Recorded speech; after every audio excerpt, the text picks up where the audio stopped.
அண்ணாமலையான் அடிகமலம் சென்றிறைஞ்சும் விண்ணோர் முடியின் மணி தொகை வீரற்றார் போல் அண்ணாமலையான்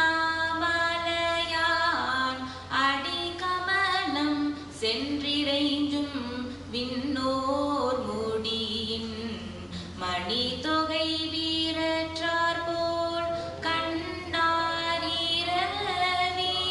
கதிர் வந்து கார்கரப்ப தன்னார் ஒளி மழுங்கி தாரகைகள் தாமகல கண்ணாரிரவி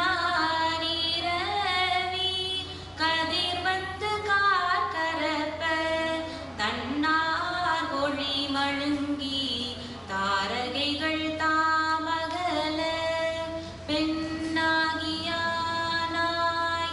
அலியாய் பிறங்கொழி சீர் விண்ணாகி மண்ணாகி இத்தனையும் வேறாகி பெண்ணாகியானாய்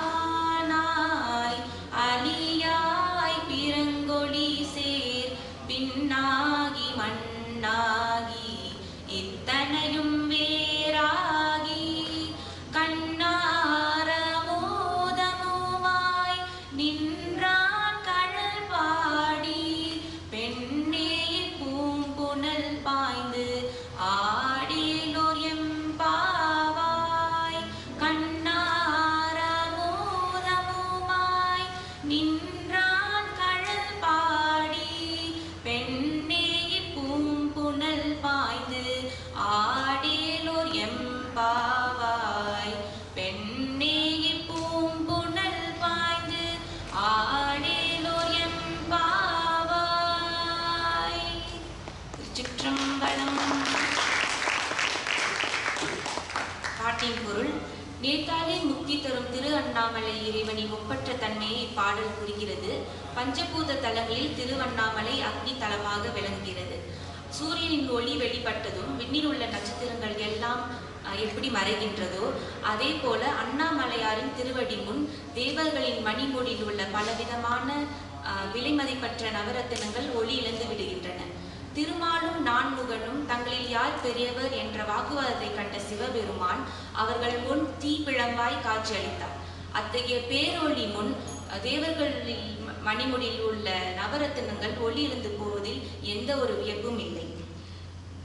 அறிவு பொருள்களான ஆண் பெண் அழியாகவும் நீர் நிலம் நெருப்பு காற்று ஆகாயம் போன்ற அறிவற்ற பொருள்களிலும் இறைவன் நீக்கமர நிறைந்திருக்கிறான். எத்தனை முறை கண்டாலும் காணும் கண்களுக்கு அமுதமாய் தோன்றும் இறைவனை புகழ்ந்து பாடி பாவையரே நாம் நீராடுவோம் என்று மாணிக்க வாசகர் பாடுகிறார்.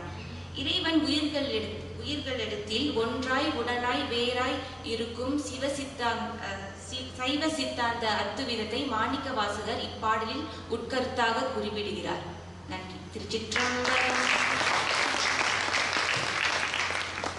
சிவபெருமான் காலடியில தேவர்கள் விழுந்தார்கள். தேவர்கள் தலையில இருந்த மணிமகுடம் பளிச்சுன்னு இருந்தது. சிவபெருமான் காலடியில விழுந்த உடனே அந்த மணிமகுடம் ஒளி மழுங்கி போய்விட்டது. சூரியனை பார்த்தா டியூப் லைட்டு எப்படி ஒளி மழுங்குமோ அது மாதிரி சிவபெருமானுக்கு முன்னாலே தேவர்கள் தலையிலே உள்ள மணிமகுடங்கள் ஒளி மழுங்கி விட்டன. அண்ணாமலையான் அடிக்கமலம் சென்றிறைஞ்சும் விண்ணோர் முடியின் மணித்தொகை வீரற்றால் போல். ஏன் இதை சொல்றாரு? காலம் வர நட்சத்திரம் பளிச்சுன்னு இருந்தது. சூரியன் வந்த உடனே நட்சத்திரம் மங்கி போச்சு. வினோபா பாவேன்னு ஒருத்தர், பூதான் மூமெண்ட், அவருக்கு திருவம்பாவை ரொம்ப பிடிக்கும். திருவம்பாவையை எழுதி பாடம் பண்ணினாரு. 2 பேரோட நடந்து போய்கிட்டே இருக்காரு. காலம் வர 5 மணி மேல பார்க்கறாங்க. சூரியன் வர வர நட்சத்திர ஒளி மழுங்குது. வினோபா பாவை வேகமா நடப்பாரு. கூட வந்தவர் ஓடி வர்றாரு. அவர்கிட்ட கேட்கிறாரு, மேல பார்த்தியே என்ன தெரியுது? அவர் ஒன்னும் தெரியல. அது அப்படித்தான், அதுக்கெல்லாம் நல்ல கண்ணுல வேணும். ஒண்ணு நல்லா பாரு, சூரியன் வர வர இந்த நட்சத்திர ஒளி குறைகிறது. ஆமா, இது என்ன தெரியுது? ஒன்னும் தெரியல. தமிழர், அவர் தமிழர் இல்ல, வினோபா பாவே அற்புதமா சொல்றார். தன்னார் ஒளி மடுங்கி தாரகைகள் தாமகல. சூரியன் ஒளி பட்ட உடனே நட்சத்திரங்களின் ஒளி குறைவது போல அப்படின்னு மாணிக்க வாசக சாமி பாடினாரே. தான் மேல பார்த்தியா? இவரு இப்பத்தான் பார்க்கிறேன். தாமரைப்பூ தேன் வச்சிருக்கு. தாமரைப்பூவை சுத்தி தவளை கிடக்கு.